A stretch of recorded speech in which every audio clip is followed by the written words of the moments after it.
The throne room of King Akibaki was a place of grandeur and alien splendor. The cavernous space pulsed with a dim glow, its walls gently undulating like the surface of an underwater current. Each time the king spoke, the soft blue light seemed to shimmer in response, giving the entire room a sense of living power, as though the walls were attuned to his royal voice. At the center of this expanse sat the king himself, a towering figure of regal authority and a touch of playful absurdity. His four enormous tentacles sprawled lazily over his toy block throne, each muscle-filled limb subtly rippling as though anticipating motion. His two large white eyes, aglow with an inner light, surveyed the room with a calm yet intense focus. Below them, his oversized pink mouth twisted into a sly grin. "Ori!" King Akibaki's voice boomed, filling the room like a low rumbling wave that reverberated through the very foundation of his kingdom. "Come, I want to see my nursery." At his call, Ori, the king's ever-bouncing and excitable minion, zipped into the throne room, leaving a trail of bubbles in his wake. Ori was a small, round blue squid with a single large eye and four stubby tentacles that flailed about with unrestrained glee. Every time he moved, a flurry of bubbles followed, as though excitement itself bubbled out of him uncontrollably. "Yes, your royal squidness," Ori chirped, his voice high-pitched and brimming with enthusiasm. He moved with jittery energy, his small form vibrating as he eagerly anticipated what was to come. "Come, sir, the production is almost complete." King Akibaki rose from his throne, his massive tentacles shifting with the weight of the deep-sea monarch. Together they moved from the throne room, the soft echo of the king's body dragging across the polished floor, reverberating in the quiet space. As they exited, the atmosphere around them shifted dramatically. The throne room gave way to the castle grounds, a beach garden of surreal beauty. The sand beneath them shimmered with an ethereal glow, like stardust caught in the rays of an underwater sun. Waves lapped gently against the shore, the rhythmic sound adding a tranquil backdrop to their journey. Above, the light filtered through the depths, casting a soft, almost dreamlike glow over the entire scene. As they walked, Ori skipped beside the king, his bubbling excitement almost palpable.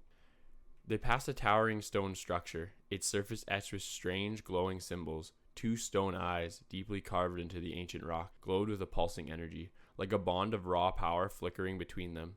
It was a reminder of the arcane and powerful forces at play in this kingdom, where the mechanical and the mystical intertwine seamlessly. "I assure you," Ori chirped, waving his stubby tentacles towards the path ahead, "you'll be quite pleased, your royal squidness." King Akibaki's large white eyes narrowed, his curiosity piqued. "I am very excited to see the work you've done, Ori," he rumbled, his tentacles propelling him forward with regal grace. Ahead of them loomed a grand shell-shaped building, its smooth white surface gleaming in the dim light. It looked both organic and alien, as though grown rather than built. Ori bounded ahead, stretching out one of his blue tentacles to grasp the door and pulling it open with a flourish. A faint hiss of air escaped from within, and as the door opened wide, a gentle lullaby drifted out, welcoming them into the nursery. Inside was a sight that even King Akibaki found breathtaking. The nursery was an intricate mix of wonder and mechanical precision. From the ceiling, carousels of varying geometric shapes dangled, spinning slowly in time with the music. The gentle lullaby wove its way through the space, soft and soothing, filling the nursery with a sense of calm and creation. In the center of the room, a massive oval mechanism hovered above a conveyor belt of floating bubbles. The mechanism, sleek and otherworldly, sprayed dark blue ink into each bubble as it passed, filling them with a mysterious inky substance. The bubbles drifted lazily through the air, carried along by unseen currents. All around the nursery, rows upon rows of bubbles lined the walls, an endless display of carefully curated creation. As one wall filled, it seamlessly slid backward, making way for another empty wall to rise, ready to be filled in turn. King Akibaki's tentacles twitched with satisfaction, a pleased gurgle escaping his large pink mouth. "Excellent," he murmured, his eyes roving over the endless production. "The work is coming along nicely, Ori," the king said, his voice carrying a deep sense of approval as he gazed at the ever-growing collection of bubbles. The mechanism continued its rhythmic work, the soft hiss of ink and the gentle hum of the conveyor belt filling the room with an almost hypnotic quality. Ori beamed with pride, his whole body bouncing up and down as bubbles popped around him in gleeful bursts. Yes, sir, every day we get a little better," he exclaimed, his voice brimming with joy. King Akibaki's gaze was drawn to a single pillar at the side of the room. Upon it sat a pink bubble, gleaming like a precious pearl amidst the sea of inky creations. The king's eyes narrowed, his focus sharpening as he stared at the bubble. It was perfect, radiating a soft, alluring light that seemed to call to him. "The perfect seed," King Oktibokti rumbled softly, his voice reverent. He turned to Ori, his large eyes still locked on the gleaming bubble. "And Ori, have you started work on this one?"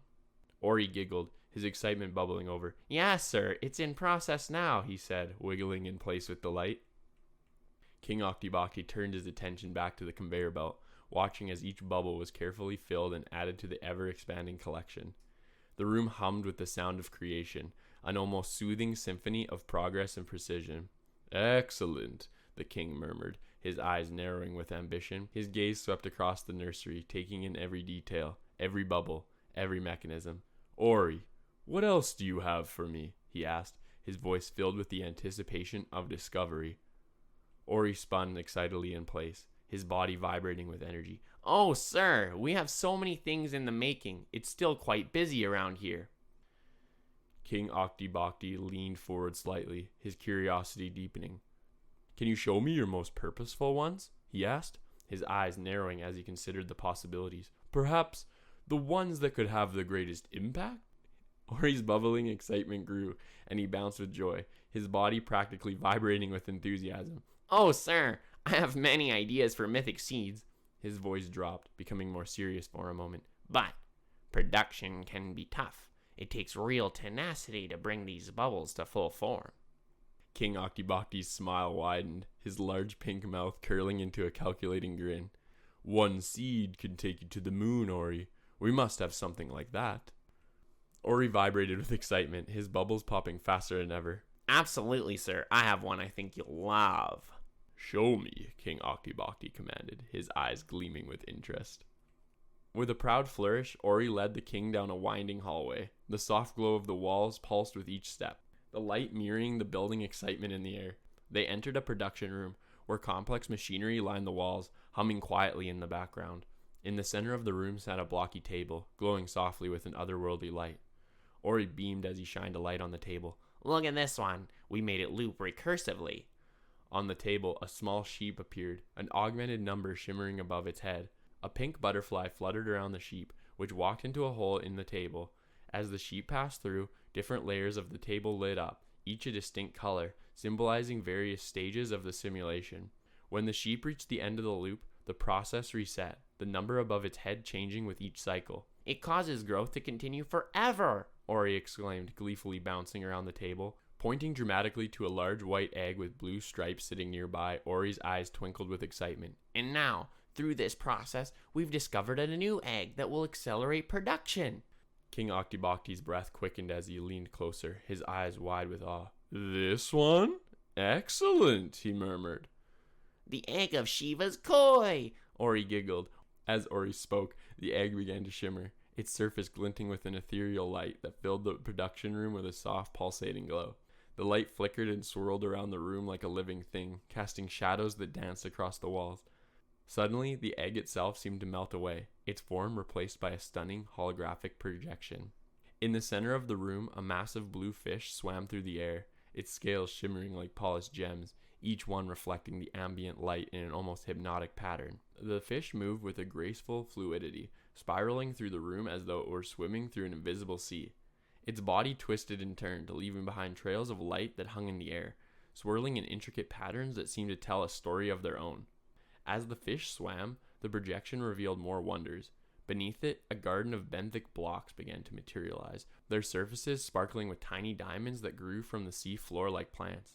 The diamonds glistened, each one catching the light as though they were alive, their edges sharp and crystalline. King Oktibokti watched, enraptured by the scene unfolding before him. His large white eyes widened in awe, and he reached out with one of his massive tentacles, his gaze fixed on a particularly bright diamond. His tentacle brushed against the light, and to his surprise, the diamond solidified beneath his touch. It was no longer a mere hologram. It was real, tangible. He held the diamond in his grasp, its sharp edges glinting under the soft glow of the room. "Whoa," King Oktibokti whispered, his deep voice filled with wonder. The diamond glittered in his hand, a symbol of the immense potential that Ori's work had unlocked. Ori bounced with pride, his single eye gleaming with joy as more bubbles popped around him. "Come, sir, that's not all," Ori squealed, practically vibrating with excitement. "I'll show you the rest of the stock." The two continued deeper into the production facility, moving from room to room. Each chamber was filled with the creations of startling complexity and wonder. In the next room, square pigs and boars rolled playfully in simulated mud, their oinks echoing through the air. The mud itself shimmered with a faint glow as though infused with some sort of magical energy. King Oktibakti chuckled softly, his voice a low rumble. "The boars are well," he commented, clearly pleased with what he saw. Ori nodded enthusiastically. "The swine you requested, sir," he chirped, pointing to two particularly bright green pigs who were oinking happily in the corner. Their square bodies rolled across the mud in lazy loops, their contented grunts filling the room. "They'll be grown for the Imperium Nexus, your squidness," Ori added, his tone proud. King Oktibakti's eyes gleamed with satisfaction. "Good," he boomed, his voice filling the room. "They will spawn in numbers of 1 onward to infinity. The War of Night. I was told scale matters." Ori giggled in response, clearly delighted that his work had met the king's high expectations. He turned and opened the door to yet another room, and the two of them stepped inside. This chamber was entirely filled with water, the light shimmering across the surface as objects floated in the stillness. The room was a museum of sorts, filled with treasures both curious and arcane. Floating objects drifted lazily around them, a mask of Argnor, strange sheep-like boxes, and the heads of dragons and beasts suspended in the water as though held in time. "Sir," Ori said, proudly presenting the room with a wide gesture, "the museum has been prepared." As he spoke, a single bubble floated up from the water. It had a glowing sigil inside, which pulsed briefly before the bubble popped with a soft, wet sound. The room shimmered in response, a blue light cascading from wall to wall, making everything within it seem to glow. King Oktibakti's tentacles twitched with pleasure, his large eyes scanning the room with a regal sense of ownership. "Most excellent, Ori," he said, his voice resonating with satisfaction. "We will now enjoy the kingdom of plenty." In that moment, the large gate at the bottom of the pool began to open. The water shifted as the gate revealed a swirling vortex, pulling everything toward it with a powerful force. The room began to transform. The floating objects, monsters, masks, warriors, sucked into the swirling current. The vortex spun faster and faster, and the room itself seemed to spin along with it, twisting into a cyclone of energy. King Oktibakti let out a booming laugh, his voice echoing through the room. "Now," he declared, his voice gleaming with power, "it's our turn to fire up the hyper beam." As he spoke, the vortex expanded, filling the room with a rush of energy. A massive dragon form began to twist and coil within the vortex, its long, sinuous body winding through the air, revealing the raw power which made up its form. The dragon roared silently as it spun, pulling everything around it into its gravitational pull. Ori's voice echoed through the chamber, his tone filled with both awe and excitement as the scene unfolded around them. "Oh, my Manchu!" he called out, his small body bouncing in place as the room became a whirlwind of motion and energy. Everything was drawn into the vortex, the toys, the props, the monsters, and masks, all of it spinning faster and faster, caught in the dragon's swirling grasp.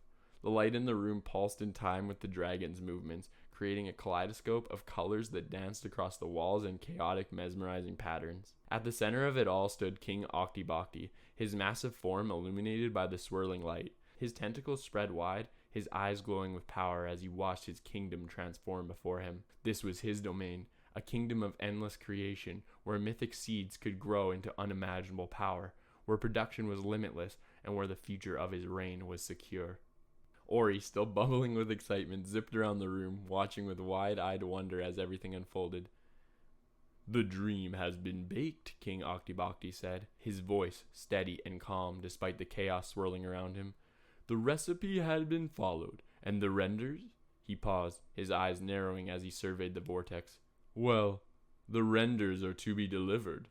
With that, the vortex reached its peak, the energy within it spinning so fast that it became a blur of light and color. King Oktibakti let out a final triumphant laugh as the vortex collapsed inward, pulling everything into its core. And then, in an instant, it was over.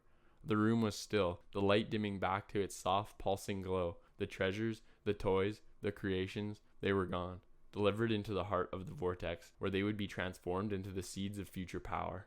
King Oktibokti stood tall, his eyes gleaming with satisfaction. Ori bounced beside him, still vibrating with excitement, his small form glowing with pride. Now, King Oktibokti rumbled, we begin the next phase.